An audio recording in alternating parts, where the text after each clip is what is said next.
Trump का अगला कदम क्या होगा? अगले कुछ घंटों में इसका खुलासा होने वाला है, क्योंकि ट्रंप यूनियन ऑफ स्टेट यानी वहां के दोनों सदनों को संबोधित करने वाले हैं। यह संबोधन ऐसे समय में हो रहा है जब रेसिप्रोकल टैरिफ को वहां की सुप्रीम कोर्ट की तरफ से गैर कानूनी ठहराने के बाद ट्रंप के फैसलों का विरोध तेज हो गया है। यह संबोधन ऐसे समय में हो रहा है जब ट्रंप ने न सिर्फ सुप्रीम कोर्ट को खड़ी खोटी सुनाई, बल्कि दूसरे रास्ते से टैरिफ लगाने की चेतावनी भी दे डाली है और साफ तौर से कहा है कि जो देश यूनाइटेड नेशन यूएस के साथ ट्रेड डील करके पीछे हटने की कोशिश कर रहे हैं, उनको ज्यादा महंगा पड़ेगा ऐसा करना। और इस बीच कई देश जिन्होंने यूएस के साथ ट्रेड डील कर ली है, वो अपने ट्रेड डील पर आगे बढ़ें या ना बढ़ें, इसको लेकर दुविधा में है। भारत की तरफ से जो नेगोशिएटिंग की टीम जाने वाली थी, वो भी फिलहाल टल गई है। ऐसे में ट्रंप के इस भाषण से, संबोधन से क्या उम्मीद करनी चाहिए? भारत की रणनीति ऐसे में क्या होनी चाहिए? आज आवाज अड्डा में करेंगे इसी पर खास चर्चा। नमस्कार, मैं हूं लक्ष्मण राय और चर्चा में शामिल होंगे हमारे साथ बेहद खास मेहमान, पूर्व विदेश सचिव शशांक सर हैं, अमेरिका में भारत की पूर्व राजदूत मीरा शंकर मैम कुछ देर में जुड़ेंगी, फियो के डीजी और सीईओ अजय सहाय साहब जुड़ेंगे जो कि एक्सपोर्टर्स का ऑर्गेनाइजेशन है, जेएनयू के सेंटर फॉर इंटरनेशनल पॉलिटिक्स से प्रोफेसर स्वर्ण सिंह साहब जुड़ेंगे और वरिष्ठ पत्रकार आरती टिक्कू सिंह हमारे साथ जुड़ चुकी हैं। आप सही मेहमानों का बहुत बहुत स्वागत है। शुरुआत में शशांक सर मैं आपसे करना चाहूंगा, ये जो संबोधन है अमेरिकी राष्ट्रपति ट्रंप का, माना जाए कि दुनिया भर में जो असमंजस की स्थिति है, वो असमंजस की स्थिति खत्म हो जानी चाहिए। इस संबोधन के बाद कुछ ऐसी क्लैरिटी आने की अपेक्षा करनी चाहिए। देखिए, ये आंतरिक मसला अमेरिका का है, जिसमें उनके सुप्रीम कोर्ट ने यूनिलैटरल टैरिफ्स जो लगाई गई थी, उनको जिस प्रावधान के अंडर में लगाया गया था उसको अस्वीकार कर दिया है और उन्होंने कहा कि नहीं, ये किसी स्पेशल सर्कमस्टांसेस के लिए बनाया गया था, न कि इस तरह के नीतियों के लिए जैसे कि अमेरिका इसमें करा है। तो मेरे ख्याल से ये अब वो कांग्रेस के सामने जा रहे हैं, जॉइंट सेशन का वो यूनियन ऑफ एड्रेस करेंगे और इसमें देखना हमें ये है कि वो आगे क्या बात बनती है। जहाँ तक कि अमेरिकन सरकार का सवाल है कि वो अपना टैरिफ लगाना चाहते हैं, तो जो यूनिलैटरल टैरिफ है जहाँ जहाँ उनको अलाउड है और वो सोचते हैं कि उनको अलाउड है, वो ट्राई करेंगे।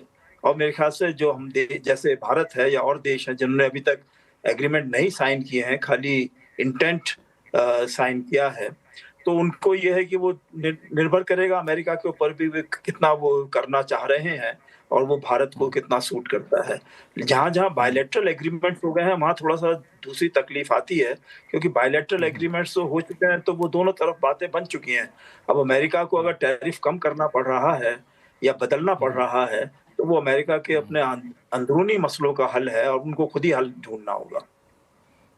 अंदरूनी मसलों का हल है, उन्हें खुद ही अपना हल ढूंढना पड़ेगा, लेकिन वो जो हल ढूंढ रहे हैं उसका असर पूरी दुनिया पे पड़ रहा है। समस्या यहीं पे आके खड़ी होती है। मीरा शंकर मैम, वहाँ पे संबोधन से ठीक पहले कई सारे डेमोक्रेट्स ने बोला है कि मैं इसका बॉयकॉट करूंगा, वहाँ पे रहूंगा नहीं।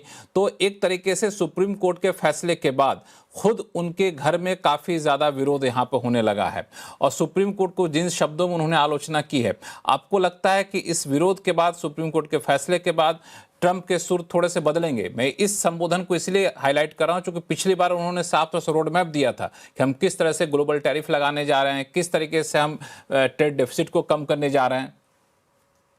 जी, देखिए, एक अनिश्चितता की स्थिति पैदा हो गई है, क्योंकि जो यूएस ने टैरिफ्स लगाए थे वो तो यूएस सुप्रीम कोर्ट ने रद्द कर दिए हैं। कहा है कि जो ट्रंप राष्ट्रपति हैं अमेरिका के, उन्होंने अपने जो अधिकार हैं उनका उल्लंघन किया है, तो ये तो अब नहीं लगा सकते इस सेक्शन के अंतर्गत नहीं लगा सकते। पर और भी यूएस ट्रेड एक्ट के प्रोविजंस हैं, जैसे 301, जैसे 232 और अभी इन्होंने 122 के दौरान लगाए हैं 15% टैरिफ पूरे दुनिया पे लगाए हैं। और ये जो है, ये सेक्शन इसके दौरान 15% से ज्यादा नहीं लगा सकते। एक सीलिंग है 15% का और ये 150 दिन के लिए ही लागू हो सकते हैं, मतलब टेम्पररी हैं।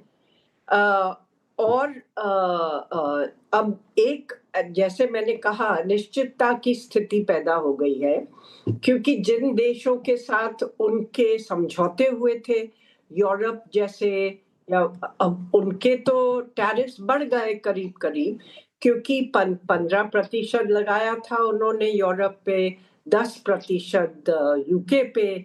अब जो है 15% इन्होंने सब पे लगा दिया है और ये एमएफएन टैरिफ के ऊपर है।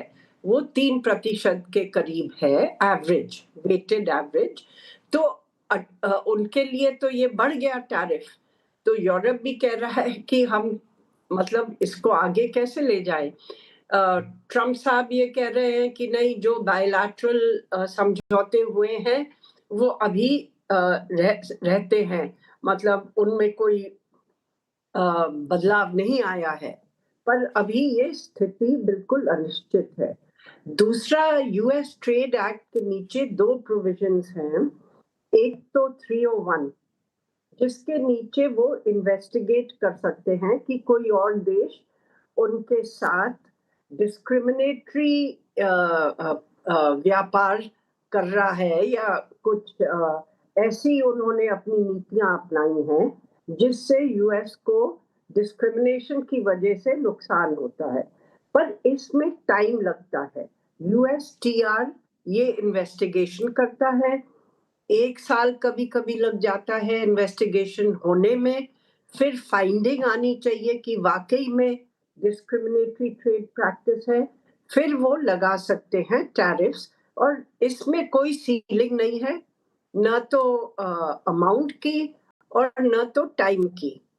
दूसरा एक प्रोविजन है 232, नेशनल सिक्योरिटी प्रोविजन, जिसके अंतर्गत इन्होंने अभी भी लगा रखे हैं स्टील और एल्यूमिनियम पे 25, पूरी दुनिया पे 25%, 50% टैरिफ्स लगा रखे हैं, स्टील और एल्यूमिनियम और उनके प्रोडक्ट्स, ऑटो कंपोनेंट्स जैसे हैं उन पे।